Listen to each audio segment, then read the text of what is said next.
దుక్కి దున్ని విత్తు నాటుతారు, నీరు పెట్టి ఎదురు చూస్తారు. రోజులు గడుస్తూ ఉంటాయి, మొలక రాదు, వచ్చినా బలం ఉండదు, చీడపీడలను తట్టుకోలేదు. దీనంతటికీ కారణం లక్నీ విత్తనాలు.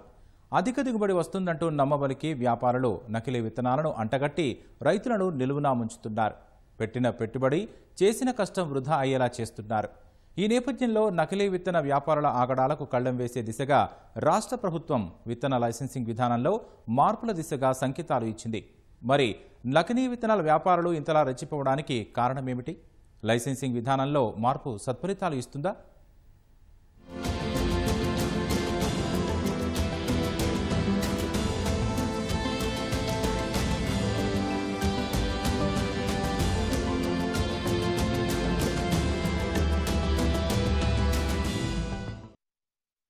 ప్రపంచంలో అత్యంత కష్టతరమైన వృత్తుల పేర్లు చెప్పమంటే అందులో అగ్రభాగంలో ఉండేది వ్యవసాయం. కారణం, ప్రతి దశలోనూ సవాళ్లు పలకరించడమే. వర్షాలు సరిగా కురవడం నుంచి మొదలు పండిన పంటకు గిట్టుబాటు ధర రావడం వరకు అడుగడుగునా కష్టాలే. ఇన్ని ఇబ్బందులు చాలువు అన్నట్లు రాష్ట్రంలో నకిలీ విత్తన వ్యాపారులు రైతులను మరిన్ని కష్టాలు పాల్చేస్తున్నారు. ఆ జిల్లా ఈ జిల్లా అని తేడా లేకుండా రాష్ట్రమంతటా విస్తరించి అన్నదాతలను నిలువునా ముంచుతున్నారు. రాబోయే ఖరీఫ్ సీజన్లో కూడా నకిలీ విత్తనాలను మార్కెట్లోకి వదిలేందుకు సిద్ధమవుతున్నారు. ఈ నేపథ్యంలో రాష్ట్ర ప్రభుత్వం అప్రమత్తమైంది. నకిలీ విత్తన వ్యాపారుల ఆగడాలను అడ్డుకునేందుకు విత్తన లైసెన్సింగ్ విధానంలో మార్పులు చేసేందుకు యోచిస్తోంది. ఈ విధానంలో కొన్ని మార్పులు చేయాల్సిన అవసరం ఉందని, పారదర్శకత కోసం ఆయా కంపెనీల ప్రతినిధుల సూచనలను పరిశీలిస్తామని వ్యవసాయ శాఖ మంత్రి తుమ్మల నాగేశ్వరరావు తెలిపారు.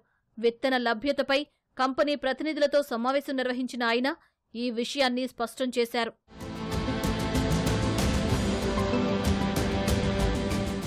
నకిలీ విత్తనాల వల్ల రైతులు అనేక విధాలుగా నష్టపోతున్నారు.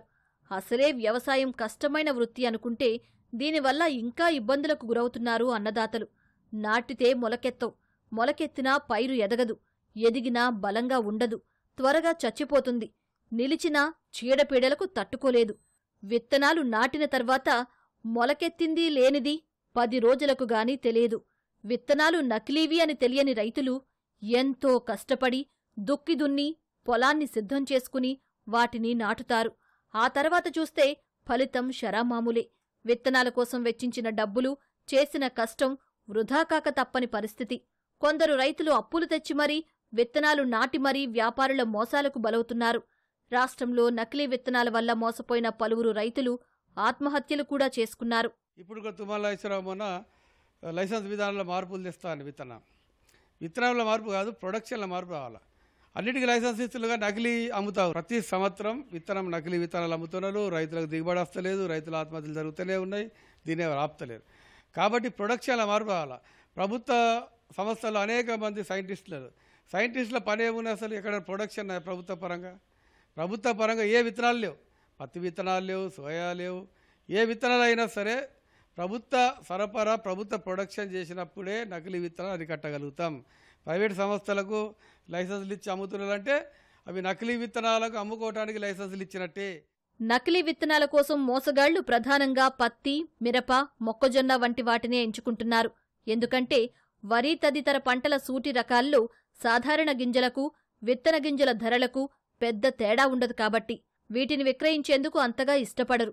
పత్తి, మిరప, మక్క, కూరగాయలు తదితర పంటల్లో గ్రాముల బరువు విత్తనాలకే వేలల్లో ధర ఉండడంతో అక్రమార్కులు వీటిని యథేచ్ఛగా విక్రయించి లక్షల్లో సంపాదిస్తుంటారు. జిన్నింగ్ మిల్లుల నుంచి తెచ్చిన పత్తి గింజలు, మార్కెట్లో కొన్ని మక్కలను, పొడి పరిశ్రమ నుంచి తెచ్చిన మిరపగింజలు, ఇతరత్రా సాధారణ పద్ధతుల్లో సేకరించిన కూరగాయల గింజలకు విత్తన శుద్ధి మందును పట్టించి అందమైన కవర్లు, డబ్బాల్లో నింపి ప్రముఖ కంపెనీల పేరిట లేదా నూతన విత్తనాలు అని ప్రతి పంటకు రైతులకు అంటగడతారు. మధ్యవర్తులు, కొందరు దుకాణదారులు, అధికారులు వీరికి సహకారం అందిస్తూ ఉండడంతో నకిలీ విత్తనాలు రైతులకు చేరి దిగుబడి రాక నష్టపోతున్నారు. లైసెన్సులు అనేటువంటిది ఇస్తాం, దాంట్లో మార్పు తీసుకొస్తాం. ఏం మార్పులో మాకు అర్థం కాలే. అనేక మంది ఈ రకంగా చెప్తున్నారు. మార్పులు చేస్తే సంతోషిస్తాం, కానీ మార్పులు రైతులకు ఉపయోగపడే పద్ధతిలో ఉండాలనేటువంటిది మేము కోరుకుంటున్నాం. ఆయన ప్రకటించినటువంటిది విత్తన మార్పు అనేటువంటిది మేము చెప్పగలిగేది ఏంటిదంటే, ప్రతి జిల్లాకు వ్యవసాయ కృషి విజ్ఞాన కేంద్రాలు ఉన్నాయి. వాటి ద్వారా పత్తి విత్తనాలు తయారు చేసి ఆ విత్తనాల్ని రైతులకు అందించే విధంగా చేస్తే బాగుంటుంది. వీళ్ళు లైసెన్సులలో మార్పులు తీసుకొచ్చి మళ్ళీ ప్రైవేట్ వాళ్ళకి అప్పచెప్పేస్తే ఆ మార్పు ఏమైనటువంటి కృత్రిమ కొరత సృష్టిస్తారు, కల్తీ విత్తనాలు వస్తాయి మార్కెట్లకు, రైతులు అవి తీసుకోవాల్సినటువంటి దుస్థితి ఏర్పడుతుంది. నకిలీ విత్తనాల విషయంలో రైతులు అనేక జాగ్రత్తలు పాటించాల్సి ఉంటుంది. ప్రభుత్వ అనుమతి కలిగిన దుకాణాల్లోనే విత్తనాలు కొని బిల్లులు తీసుకోవాలి. గ్రామాల్లో జీరో కింద ఎలాంటివి కొనుగోలు చేయరాదు. విత్తనాల సంచిపై గల తయారీ స్థలం, company, phone number, lot, batch number, గడువు, జన్యు స్వచ్ఛత, మొలక శాతం, ధర తదితర పూర్తి వివరాలను సేకరించాలి. సంచిపై ఉన్న క్యూఆర్ కోడ్ను స్కాన్ చేస్తే సెల్ ఫోన్లో వివరాలు వెల్లడి కావాలి. విత్తనాల బస్తాపై గాని ప్యాకెట్లపై గాని విత్తన వివరాలు లేబుల్ రూపంలో లేకుంటే అవి నకిలీవి అని గుర్తించాలి. నకిలీ విత్తనాల ప్యాకెట్పై లాట్ నంబర్ ఉండదు. నకిలీ విత్తనాలు అని అనుమానం వస్తే వ్యవసాయ అధికారులకు ఫిర్యాదు చెయ్యాలి. హైబ్రిడ్స్లో మొదటి పంటకే దిగుబడి వస్తుంది. సాధారణ గింజలకు రంగు పూసి హైబ్రిడ్స్గా విక్రయించినప్పుడు గుర్తుపట్టలేని పరిస్థితొస్తుంది. ఇక్కడే రైతులు అప్రమత్తంగా ఉండాలి. నకిలీ విత్తనాలు వేస్తే ఒకవేళ మొక్కలు మొలిచినా పూత, కాత తగ్గుతుంది. కాబట్టి మేలైన వంగడాలనే కొనుగోలు చెయ్యాలి. రసీదులను పంట పూర్తయ్యే వరకు భద్రపరచాలి. పంట దిగుబడులు రానప్పుడు రసీదులు ఉంటేనే పరిహారం పొందేందుకు వీలు కలుగుతుంది. వ్యవసాయ శాఖ మంత్రి తుమ్మల నాగేశ్వరరావు గారు విత్తనం తయారు చేసే విధానంలో, లైసెన్సింగ్ విధానంలో కొత్త విధానాలు తీసుకురావాలనే అభిప్రాయపడ్డాడు. అది చాలా శుభపరిణామము.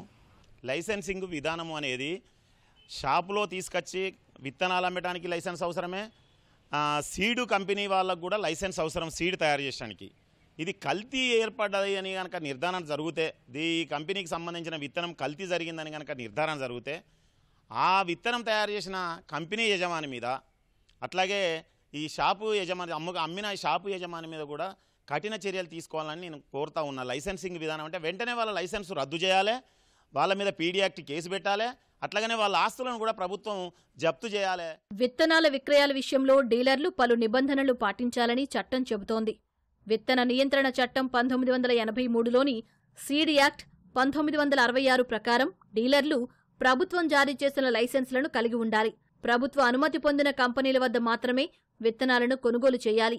విత్తన వివరాలను స్టాక్ రిజిస్టర్లో నమోదు చేయాలి. దుకాణాల్లో ధరల పట్టికను రైతులకు కనిపించేలా ఉంచాలి. నాణ్యమైన విత్తనాలనే సరఫరా చేయాలి. బిల్లులను కూడా తప్పనిసరిగా ఇవ్వాలి. అయితే రాష్ట్రంలో అనేక మంది డీలర్లు ఈ నిబంధనలను పాటించడం లేదనే విమర్శలు ఉన్నాయి. డీలర్లు కాకుండా కొందరు వ్యాపారులు, దళారులు నకిలీ విత్తన విక్రయాలనే వృత్తిగా చేసుకుని రైతులను ముంచుతున్నారు. వేలాది క్వింటాళ్ల నకిలీ విత్తనాలను వెచ్చలవిడిగా విక్రయిస్తున్నారు. రాష్ట్రంలోని పలు జిల్లాల్లో వ్యవసాయ, మార్కెటింగ్, పోలీసు అధికారుల కనుసన్నల్లోనే విక్రయాలు జరుగుతున్నాయని ఆరోపణలు ఉన్నాయి. మామూళ్లకు అలవాటుపడి వీరు చూసి చూడనట్లు వ్యవహరిస్తున్నారు.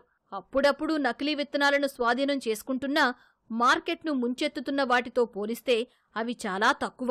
నకిలీ విత్తనాలు విక్రయిస్తే పీడీ చట్టం ప్రయోగిస్తామని గతంలో ప్రభుత్వం హెచ్చరించినా నకిలీ విత్తనాల వ్యాపారుల ఆగడాలకు అడ్డు ఉండడం లేదు. ఎలాంటి చట్టం చేస్తారనేది కొంచెం ఒక కమిటీల నిర్ధారణ చేసి, అంటే దానిలో కమిటీలో మంచి వ్యవసాయ సీనియర్ శాస్త్రవేత్తలు ప్లస్ ఒక ఇద్దరు రైతులు, ఇద్దరు ఒక మన వీళ్ళు వ్యాపార ఇప్పుడు విత్తన సంస్థలు అందరూ కలిసి ఒక టీమ్గా ఏర్పడి ఎట్లా చేస్తే బాగుంటుంది అనేది కొద్దిగా చర్చ చేసి దాని మీద స్టడీ అవగాహన చేస్తే బాగుంటుంది. ఎందుకంటే ప్రతి కంపెనీ వాళ్ళు R&D ఉందా లేదా మాకు తెలియదు, కానీ మార్కెట్లో మాత్రం మాకు షాపులలో పేరు లేని కంపెనీలన్నీ మాకు పుట్టుకొస్తున్నాయి. కాబట్టి ఖచ్చితంగా R&Dని తనిఖీ చేసి R&Dలో వీళ్ళ పరిశోధన క్షేత్రంలో ఇవి తయారైనాయా కాలేదా అనే దాని మీద పరిశోధన చేసే వాళ్లకు ఆ విత్తనాన్ని అమ్మటానికి మన తెలంగాణలో పర్మిషన్ ఇస్తే చాలా ముందుకు పోతుంది. ఎందుకంటే విత్తన చట్టంకి అప్పుడు లాభం జరుగుతుంది. రాష్ట్రంలో ప్రస్తుతం అమలులో ఉన్న లైసెన్సింగ్ విధానం సరిగా లేదని, పారదర్శకత లోపించిందనే విమర్శలు చాలా రోజులుగా ఉన్నాయి. ఎవరు పడితే వారికి దుకాణాలను కేటాయిస్తున్నారని, నకిలీ విత్తనాలను విక్రయించినా, ఇంకా ఏవైనా అక్రమాలకు పాల్పడినా చర్యల విషయంలో నిబంధనలు కఠినంగా లేవనే వాదన ఉంది. అందువల్లే లైసెన్సులు దక్కించుకున్న పలువురు దుకాణదారులు నకిలీ విక్రయాలను యథేచ్ఛగా విక్రయిస్తున్నారు. చట్టాలు కఠినంగా లేకపోవడం వల్ల లైసెన్సులు లేని వ్యాపారులు కూడా అడ్డు అదుపు లేకుండా తమ దందా కొనసాగిస్తున్నారు. మరి లైసెన్సింగ్ విధానంలో మార్పులు చేయాల్సిన అవసరం ఉందని మంత్రి తుమ్మల ప్రకటించిన నేపథ్యంలో అది ఏ రూపంలో ఉంటుంది అనే చర్చ మొదలైంది. అయితే కొత్త విధానంలో లైసెన్సులను పారదర్శకంగా కేటాయించాలని, నకిలీ విక్రయాలు జరిపితే కఠిన చర్యలు తీసుకునేలా నిబంధనలను పొందుపరచాలని రైతులు, వ్యవసాయ నిపుణులు కోరుతున్నారు. విక్రయాలు జరిపే వారితో పాటు తయారీదారులు, నకిలీ విత్తన వ్యాపారులకు సహకరిస్తున్న వ్యవసాయ, మార్కెటింగ్, పోలీసు అధికారులపైన చర్యలు ఉండాలని హితవు పలుకుతున్నారు. అప్పుడే నకిలీ విత్తన వ్యాపారులకు అడ్డుకట్టపడి రైతులకు ప్రయోజనం కలుగుతుందని అంటున్నారు.